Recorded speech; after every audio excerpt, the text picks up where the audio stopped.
Hello everyone, आप सबका scholars अड्डा में बहुत बहुत स्वागत है। इस वीडियो में हम 1962 के भारत चीन युद्ध के बारे में बात करेंगे। 1962 के युद्ध के बारे में जानने के लिए हमें सबसे पहले भारत चीन के रिलेशंस और उनके हिस्ट्री के बारे में जानना होगा। और उसके भी पहले आप सुनिए, उस समय के प्रधानमंत्री पंडित जवाहरलाल नेहरू का प्रसार भारती पर देश के नाम संबोधन जब चीनी सेना भारत में घुस आई थी और आसाम को धीरे धीरे अपने कब्जे में ले रही थी। असम के दरवाजे पे दुश्मन है और असम खतरे में है, इसलिए खास तौर से हमारा दिल जाता है हमारे भाइयों बहनों पर जो असम में रहते हैं सर्दी में, क्योंकि उनको तकलीफ उठानी पड़ रही है और शायद और भी तकलीफ उठानी पड़े। हम उनकी पूरी मदद करने की कोशिश करेंगे और करेंगे, लेकिन कितनी ही हम मदद करें हम उनको और असम खतरे में है, इसलिए खास तौर से हमारा। तो जैसा कि सुना नेहरू जी को, पंडित नेहरू ने कहा कि हम असम के लोगों के प्रति हमदर्दी जता रहे हैं। एंड ये जो इनके वर्ड्स थे, कुछ वर्ड्स थे, इनको असम के लोग आज भी जो है मानते हैं कि ये हमारे साथ गलत हुआ। प्रधानमंत्री को ऐसा जो है कुछ एक्शन लेने चाहिए थे, ना कि उनको हमारे प्रति हमदर्दी जताना चाहिए था। तो इन सब चीज़ों को साइड में करते हैं, इंडिया चाइना के रिलेशन से हम आज शुरुआत करते हैं। और आप देखेंगे कि 1947 में भारत को आज़ादी मिलती है और उसी के आसपास 1949 में चाइना में सिविल वॉर खत्म होता है और कम्युनिस्टों की जीत होती है। And People's Republic of China की स्थापना करते हैं कौन? कम्युनिस्ट। दूसरी तरफ जो नेशनलिस्ट बसते हैं वो जाकर ताइवान में बस जाते हैं और रिपब्लिक ऑफ चाइना यानी कि ROC के नाम से एक कंट्री बनाते हैं। हालांकि आज भी ताइवान को जो है कई सारे कंट्रीज ऐसे हैं जो संपूर्ण राज्य का दर्जा, संपूर्ण देश का दर्जा नहीं देते हैं। फिलहाल जो है जाके ताइवान में बसते कौन है? वो नेशनलिस्ट जो बसते हैं वो जाके वहाँ ताइवान में बसते हैं। शुरुआत में चाइना के बहुत सारे विरोधी थे, क्योंकि चाइना एक कम्युनिस्ट देश था, इसलिए अमेरिका, इंग्लैंड, ये सभी उसके खिलाफ थे। यूनाइटेड नेशंस में उसे ये जितने भी पश्चिमी देश थे ये आने नहीं दे रहे थे, और इंटरनेशनल जितने भी इंटरनेशनल फोरम्स थे हर जगह पर चाइना को अलग थलग कर देते थे। लेकिन तब जो एट दैट टाइम इंडिया ही था जिसने चाइना का हर जगह पुरजोर समर्थन किया और यूनाइटेड नेशंस में आने का रास्ता साफ किया। और इनफैक्ट 1960 में जब अमेरिका ने इंडिया को ऑफर किया था वीटो पावर, तब पंडित नेहरू ने ये कहकर वीटो पावर को ठुकरा दिया कि हम तो एक नॉन अलाइंड देश हैं और हमें इस वीटो पावर की क्या ज़रूरत है, आप इसे चाइना को दे दीजिए। और ये पंडित नेहरू की सबसे बड़ी गलतियों में से एक मानी जाती है, ठीक है। और एशिया में किसी एक कंट्री को ये वीटो पावर मिलना था, इसलिए यह वीटो पावर चाइना को दे दिया गया, ठीक है। दूसरी तरफ अगर देखा जाए तो चाइना के चेयरमैन थे माओ जेडोंग। ये एक प्रेसिडेंट के पैरेलल पोस्ट होती है, जो चेयरमैन की पोस्ट है ये प्रेसिडेंट के पैरेलल होती है। एंड माओ जेडोंग जो थे वो चाइनीज सिविल वार में, जो इनका गृह युद्ध हुआ था, उसमें कम्युनिस्ट पार्टी को लीड करने वाले सबसे बड़े नेता थे। और इसीलिए चाइना इन्हीं की आइडियोलॉजी, जिसे माओइज्म कहता है, हिंदी में आप इसको माओवाद के नाम से जानते होंगे, इसी पर आज भी चलता है। कहीं ना कहीं ये आज भी चाइना की जो पॉलिसी है, माओइज्म की पॉलिसी, उसी को फॉलो करता है। इन्हीं के साथ एक बड़े नेता थे जियो एन लाई। जियो एन लाई जो चाइना के प्रीमियर थे। एंड प्रीमियर क्या होता है? प्रीमियर एक तरह से प्राइम मिनिस्टर जैसी मेजर एग्जीक्यूटिव पोस्ट होती है, ठीक है। एंड 1950 में क्या हुआ कि चाइना तिब्बत पर अटैक करता है और उसको जो है पीपल्स रिपब्लिक ऑफ चाइना में मिला लेता है, ये बोलकर कि हिस्टोरिकली तिब्बत चाइना का पार्ट हुआ करता था। और दलाई लामा जो उस समय वहाँ के स्पिरिचुअल और पॉलिटिकल लीडर थे, उनको जो है वो नज़रबंद करवा देता है, ठीक है। इसके पहले तिब्बत क्या था? एक सेमी ऑटोनोमस देश हुआ करता था। इतना सबको चीन करता है और इंडिया जो है उसके खिलाफ कुछ भी नहीं बोलता है। एंड जो तिब्बत बफर बना हुआ था इंडिया और चाइना के बीच में, अब वो बफर नहीं बचता है और चाइना की बाउंड्री डायरेक्ट इंडिया के साथ टच करने लगती हैं। 1950 में चाइना तिब्बत पर अटैक करता है और उसको पीपल्स रिपब्लिक ऑफ चाइना में मिलाने के बाद 1954 में भारत और चीन जो है पंचशील प्रिंसिपल्स पर साइन करते हैं। पंचशील सिद्धांत क्या होता है? अगर आपने सुना भी होगा इसके बारे में। इसका मतलब ये होता है कि हम एक दूसरे की सॉवरेनिटी और जो है पीस को बनाए रखेंगे, ठीक है, जैसा है ऐसे ही बनाए रखेंगे। और इसी के तहत इंडिया ने मान लिया कि तिब्बत चाइना का एक पार्ट है और इसके खिलाफ इंडिया किसी भी इंटरनेशनल फोरम में कुछ नहीं बोलेगा, ठीक है। अब हम बात करेंगे बाउंड्री डिस्प्यूट की। 1962 वार का जो मेन रीजन था वह यही था। इंडिया और चाइना के बॉर्डर मार्क कभी भी नहीं थे, आज भी शायद नहीं है, क्योंकि जो 2-3 किलोमीटर का एरिया है उसी को मान लिया गया है एलएसी, ठीक है। पाकिस्तान के जैसा आज भी हमारे जो बॉर्डर हैं वो पाकिस्तान के जैसा फेंस, जैसे पाकिस्तान में फेंसिंग हो रखी है, ये इंडिया और चाइना के बॉर्डर में कोई फेंस नहीं है, तो इस वजह से हमारे बॉर्डर आज भी मार्क नहीं है। ये बस नेचुरल बाउंड्रीज और लोकल लीडर्स के एरिया ऑफ डोमिनेंस के आधार पर मान लिया गया था कि आपका बॉर्डर यहाँ से है और हमारा बॉर्डर यहाँ से है, ठीक है। अब मैप में आपको दिख रहा होगा अरुणाचल प्रदेश लाल रंग में, जिसे एडमिनिस्ट्रेटिव किया जाता है इंडिया द्वारा, बट इसको चाइना जो है क्लेम करता है कि ये एरिया उसका है, ठीक है। आप यहाँ पे जो देख भी रहे हैं, जो रेड कलर का पूरा है अरुणाचल प्रदेश, इसको चाइना बोलता है कि वो उसका है, ये उस क्लेम करता है अपने जो उसके जो मैप्स हैं, जो उसके मैप्स स्कूलों में पढ़ाए जाते हैं या फिर जो उसका जो है आधिकारिक मैप है उसमें वो दिखाता है कि अरुणाचल प्रदेश उसका एरिया है। बट अभी फिलहाल जैसे अभी देखा जाए प्रेजेंट टाइम में, तो इसको एडमिनिस्ट्रेट कौन कर रहा है? इंडिया कर रहा है। अब बात करते हैं तवांग पर, तवांग वाला एरिया, ठीक है। तवांग वाला एरिया बहुत इंपॉर्टेंट है, ठीक, क्योंकि ये भूटान, चाइना और इंडिया के बीच ऐसी जगह पर स्थित है जिसकी स्ट्रेटेजिकली इम्पोर्टेंस बहुत ज़्यादा है, ठीक है। क्यों? क्योंकि 62 के युद्ध में भी चाइना ने यहीं से अटैक किया था और यहाँ से होते हुए वो असम तक पहुँच गया, ठीक है। तवांग से इंटर करता है, तवांग से इंटर करता है और यहाँ से होते हुए ये असम तक पहुँचता है, ठीक है। और ये असम के तेजपुर तक पहुँच जाता है, ठीक है, ये तवांग से इंटर करता है।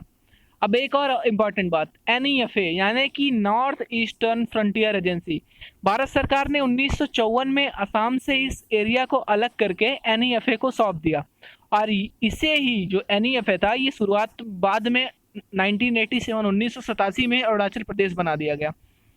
अब आप देखेंगे 1962 के जितने भी न्यूज़पेपर्स देखेंगे या न्यूज़ देखेंगे तो उसमें कहीं भी आपको अरुणाचल प्रदेश नहीं दिखेगा। 1962 के वार के जितने भी न्यूज़पेपर्स हैं उसमें आपको अरुणाचल प्रदेश कहीं पर नहीं दिखेगा, वहाँ पे हर जगह आपको NEFA ही दिखेगा, ठीक है। अब बात करते हैं दूसरे डिस्प्यूटेड लैंड जिसका नाम है अक्साई चीन, ठीक है। आप देखेंगे कि मैप में ये है अक्साई चीन, ये है इंडिया का लद्दाख वाला एरिया और ये है हमारी लाइन ऑफ एक्चुअल कंट्रोल, ठीक है। अब ये देखिए, ये है पैंगोंग लेक, पैंगोंग सो कौन सी है? ये देखिए यहाँ पे पैंगोंग सो लेक है, ठीक है। अभी हाल में जो भी झड़प हुई है भारत और चीन के बीच वो इसी के आसपास हुई है, ठीक है। जितने भी फिंगर 14 थे, फिंगर 15 थे, सारे के सारे इसी के आसपास हैं। एंड इस लेक का जो 30 से 40% हिस्सा इंडिया में है और 60 से 70% हिस्सा जो है वो चाइना में है, ठीक है। अब हुआ क्या, 1956 में चाइना ने अक्साई चीन से होकर एक रोड बना दिया। आप यहाँ पे रेड कलर से देख भी रहे होंगे, G219 एक रोड बनाता है चाइना और बिना पूछे इंडिया से, इंडिया को इन्फॉर्म भी नहीं करता है और एक रोड बना देता है। अब हालांकि इंडिया को 2-3 साल तक तो पता ही नहीं चलता कि ऐसा कोई हाईवे भी बना है, क्योंकि हमें तो ये लगता था कि हिंदी चीनी भाई भाई। नेहरू जी की सोच भी यही थी, उन्होंने हर जगह इंडिया को, उसको चाइना को सपोर्ट किया था और उनको लगता था कि चाइना हमारा बेस्ट फ्रेंड है, बट उन्होंने बिना बताए ऐसा काम कर दिया। और जब इंडिया को 1959 में पता चलता है तो ये कि ऐसी कोई रोड चाइना ने बना चुका है तो इंडिया इस पे आपत्ति जताता है और इससे तनाव की स्थिति बनती है। और ऐसे ही तनाव के समय एक इम्पॉर्टेंट इंसिडेंट होता है कि तिब्बत में चाइना के खिलाफ एक विद्रोह होता है जिसे चाइनीज मिलिट्री पूरी तरह से क्रश कर देती है और दलाई लामा तिब्बत से भागकर इंडिया में शरण लेते हैं और जवाहरलाल नेहरू उनका स्वागत करते हैं। बहुत गर्मजोशी के साथ उनका स्वागत होता है और ये भी एक मुद्दा बना भारत चीन युद्ध का, क्योंकि चीन का ये कहना था कि दलाई लामा यहाँ से भागा है और वो हमारा दोषी है और वो स्पिरिचुअल लीडर होंगे, लेकिन अब वो तिब्बत के पॉलिटिकल लीडर नहीं रह गए हैं। आप उनको हमारे हमारे हमारे पास भेज दीजिए वापस, आप उनको शरण नहीं दे सकते हैं। हालांकि उस टाइम पे भी भारत ने शरण दिया और आज भी भारत जो है भारत में ही है दलाई लामा और उत्तराखंड में उनका जो हेडक्वार्टर उत्तराखंड में है, ठीक है। आगे देखते हैं। अब 1960 में एनलाई भारत आए और एक प्रपोजल रखा कि स्थिति यथावत रखते हैं और अक्साई जो बचा है, अक्साई चाहे चीन है, ये चीन का होगा और नेफा इंडिया का होगा, जिसे और हम अपनी सेनाएं 20-20 किलोमीटर पीछे कर लेंगे। लेकिन नेहरू ने इस प्रपोजल को रिजेक्ट कर दिया। क्यों? क्योंकि अक्साई चीन तो हम दोनों के बीच जो है वो तो हम दोनों का लैंड था और नेफा तो हमारे पास हमारा पहले से ही था। तो हम आप कैसे बोल रहे हो कि अक्साई चीन हमें दे दो और नेफा आप ले लो? ठीक है, इस वजह से नेहरू ने इसको रिजेक्ट कर दिया। अब क्योंकि चाइना अपनी पेट्रोलिंग बढ़ा रहा था इस एरिया में और इस वजह से झड़प में इंडियन सोल्जर्स की लगातार डेथ हो रही थी। ये सब हो रहा था कब? ये ड्यूरिंग 3 ईयर्स 1959 टू 1961। ठीक है, अब 1960 में इस तरह की घटनाओं को रोकने के लिए इंडिया ने नई पॉलिसी अपनाई, द फॉरवर्ड पॉलिसी 1960। कहा जाता है कि इंटेलिजेंस ब्यूरो ने नेहरू को सजेस्ट किया था कि आप ये पॉलिसी अपनाइए। फॉरवर्ड पॉलिसी यानी कि इंडियन आर्मी जो अभी तक केवल बॉर्डर पर पेट्रोलिंग करती थी, अब आप फ्रंटियर एरिया पे ऑक्यूपाई कर लीजिए, फ्रंटियर एरिया जितने भी हैं उसको ऑक्यूपाई करिए। और इंडिया ने इस पॉलिसी को फॉलो किया और कई जगह हमने मैकमोहन के नॉर्थ में भी चौकियां बना ली। ऐसी कई सारी जगहें थी जहां पे हमने मैकमोहन क्रॉस करके भी चौकियां बनाई। एंड ऑफिशियली चाइना ने यही रीजन दिया कि हम 1962 में भारत की फॉरवर्ड पॉलिसी के खिलाफ युद्ध लड़ने जा रहे हैं। माओ जेडोंग ने कहा कि भारत तिब्बत को या तो आज़ाद करवाना चाहता है या उसे अपने कब्जे में लेना चाहता है, इसलिए वह फॉरवर्ड पॉलिसी अपना रहा है, ऐसा माओ जेडोंग का कहना था।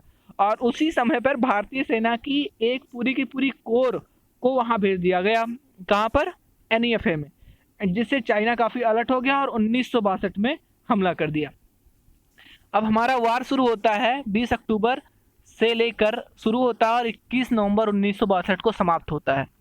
ठीक है, और युद्ध की शुरुआत कुछ यूं हुई कि भारत के कुछ सैनिक पेट्रोलिंग पर गए जिनके ऊपर चीनी सैनिकों ने गोलीबारी कर दी और उसमें कई सारे जो है इंडियन ट्रूप्स की मौतें हुई। जिसके बाद फिर इंडियन गए और इंडियन ने भी चाइनीज़ के ऊपर गोलियां चला दी।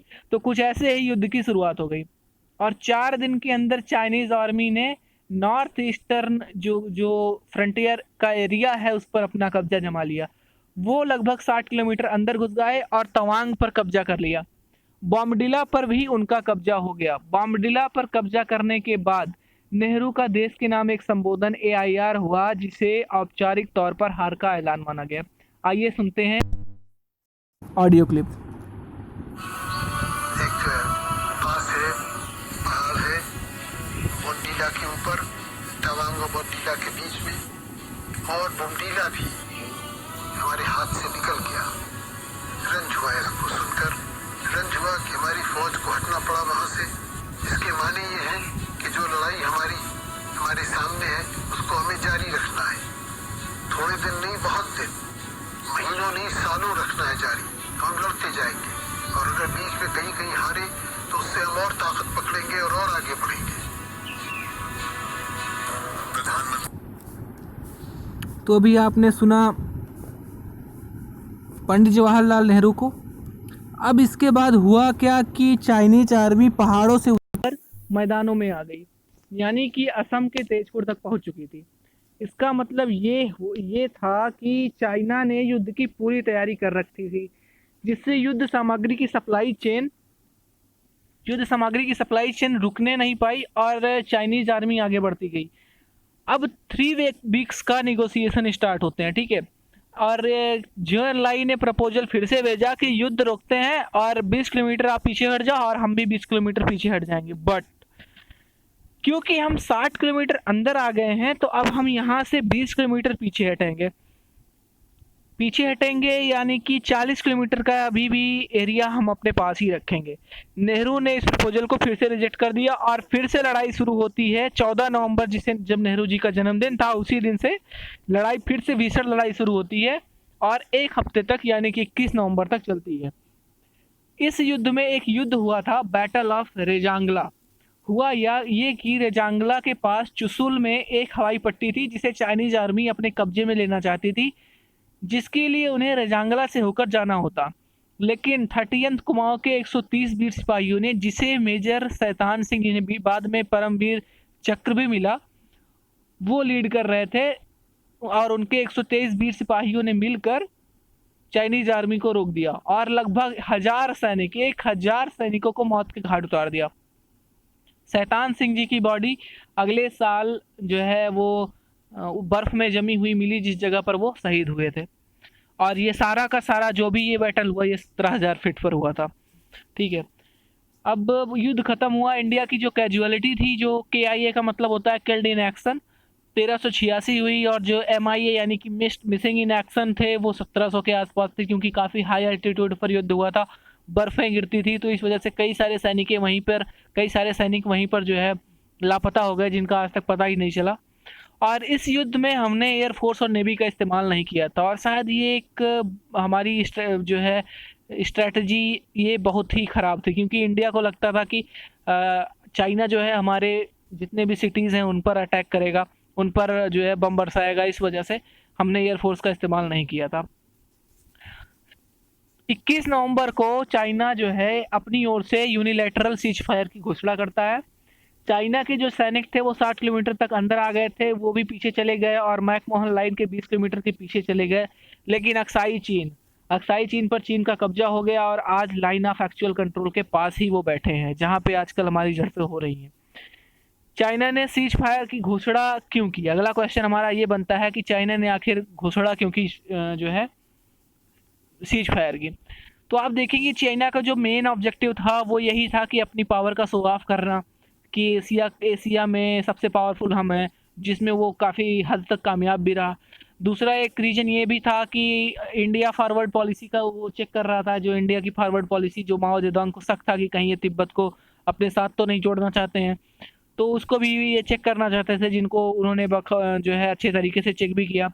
तीसरा एक रीज़न ये भी था, USA, UK और USSR जो है इंडिया को सपोर्ट करने लग गए थे, तो इससे चाइना को थोड़ा सा डर भी था कि जितने भी सुपर पावर्स हैं वो इंडिया को सपोर्ट कर रहे हैं। And the most important thing, fear of USA entering the fight. India के जो प्राइम मिनिस्टर थे पंडित जवाहरलाल नेहरू, इन्होंने प्रेसिडेंट अमेरिका के उस टाइम के जो प्रेसिडेंट थे जॉन F कैनेडी से बात भी की थी, और जॉन F कैनेडी मान भी गए थे। कुछ ही दिनों में वो अपनी जो है एयरफोर्स को भेजने वाले थे, अमेरिका के जहाज आने वाले थे इंडिया की तरफ से लड़ने के लिए। तो ये भी एक डर था जो है माओ जेडोंग को, कहीं अमेरिका अगर एंटर हो गया युद्ध में तो काफ़ी बड़ी स्थिति, भयावह स्थिति बन सकती है। तो काफ़ी सारी चीज़ें थी जिस वजह से चाइना ने यूनिलैटरल सीज फायर की घोषणा की। तो ये रहा हमारा आज का सेशन। अगर आई होप कि ये वीडियो आपको इंटरेस्टिंग लगा होगा, समझ में आया होगा कि क्या कर रहे हैं 1962 के युद्ध के, क्या कर रहे हैं कि भारत हार गया, एंड सारी चीज़ें आपकी क्लियर हो गई होंगी। And please share this video with your friends. Thank you.